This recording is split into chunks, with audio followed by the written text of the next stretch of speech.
My parents like to take in the homeless. My mom and stepdad have their flaws, but one thing that I will say about them is that they have the largest heart when it comes to the homeless. It's not surprising at any moment for them to call us and tell us someone will be staying with them a few days. It has bitten them in the ass before, but usually it goes well. Until it doesn't. For the past 3 years, they have had an agreement with a homeless man in town that when it gets down under freezing, he can sleep in their garage with his dog. They leave the door unlocked to the main house so he can use the restroom and shower, and have him fixed up with a heater and air mattress in the garage.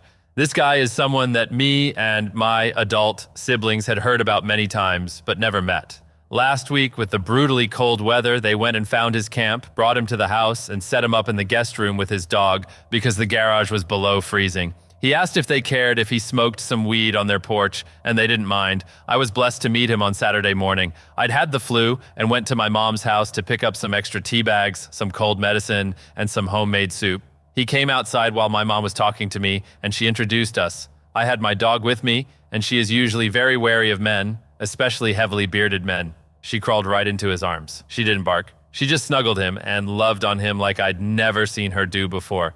Fast forward about 2 hours, my sister, 21, still lives at home and texted in our sibling group chat that she had barricaded herself in her room. She said she heard some loud commotion upstairs and then a ton of yelling and screaming.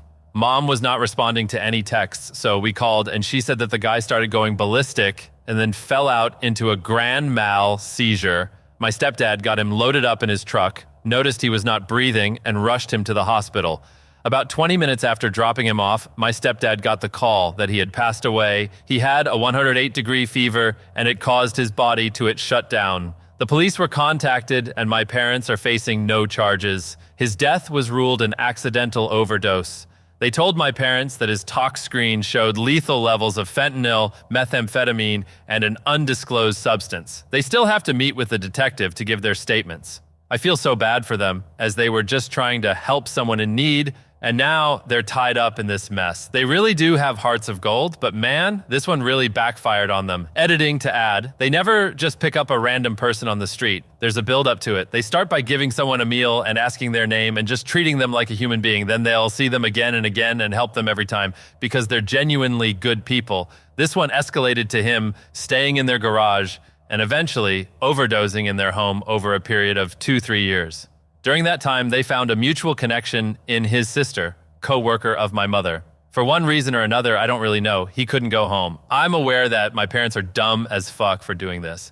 I think this might have driven the nail home for them. However, in reflection, that's not what I want this story to be about. I want this story to be about him. He was known around my town pretty well.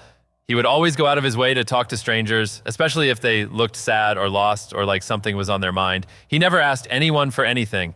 In fact, if he was offered money, he would refuse more often than not and would ask instead if he could do some work for them. When you would buy him a meal, it was common knowledge that he would split it into thirds and give the largest portion to his dog.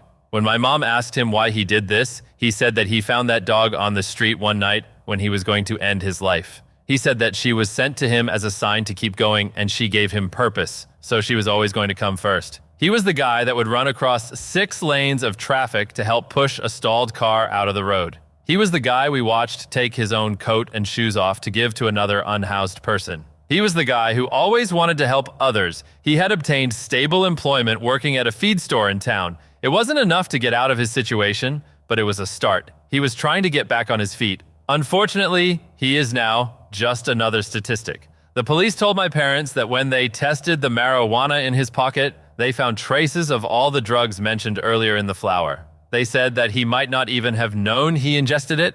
I know the likelihood of that is slim, but it's just IDK. I feel really bad for my parents. They had a close bond with this guy, and they are devastated by what happened. I also feel bad for his family. They have been in contact with my parents to collect his belongings, arrange care for the dog, and so on. This is so sad, and I wish there was more being done to stop the crisis.